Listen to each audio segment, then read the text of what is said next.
अंतर्गत पद संख्या 2 और पद्मावती सर्ग 20 में पद संख्या 12।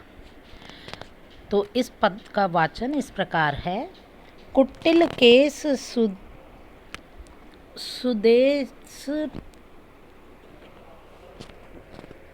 पिहू कुटिल केश सुदेह पौह पर चियत पिक सद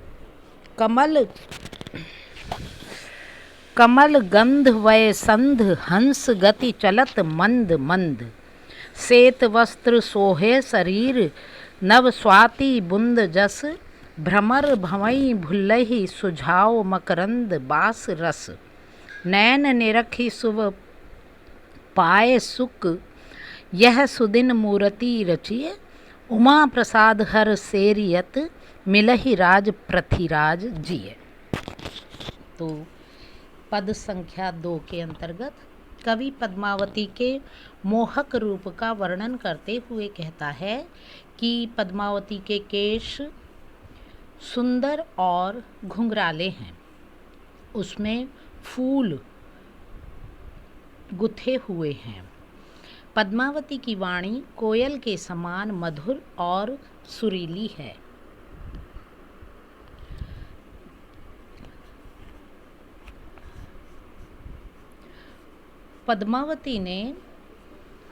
पद्मावती कवि के अनुसार कमलगंधा है।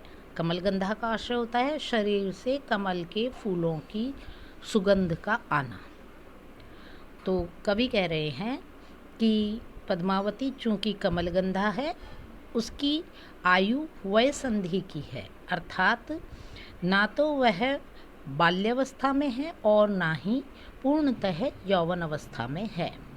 इन दोनों के मध्य की आयु है।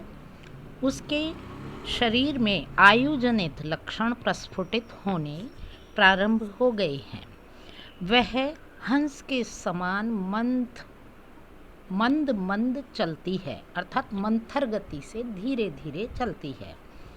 उसके शरीर पर सफ़ेद वस्त्र शोभित हैं।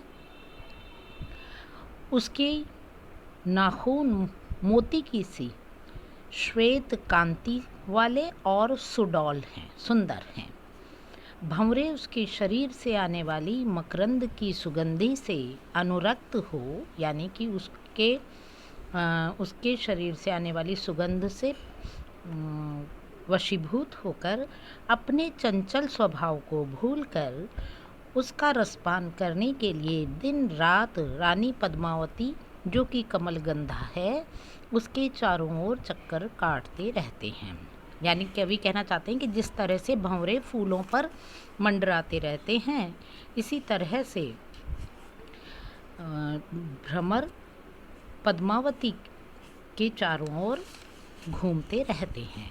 पद्मावती के इस अलौकिक सौंदर्य को देखकर तोते को बहुत सुख प्राप्त होता है और वह पद्मावती की इस अलौकिक सौंदर्य को देख करके तोता मन ही मन सोचता है कि परमात्मा ने या विधाता ने किसी शुभ घड़ी में पद्मावती की जैसी सुंदर मूर्ति को रचा होगा।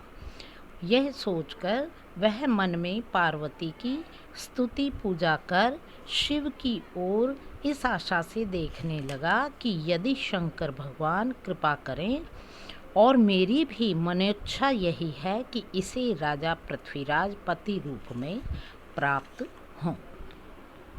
ये था पद संख्या 2 का पदसार।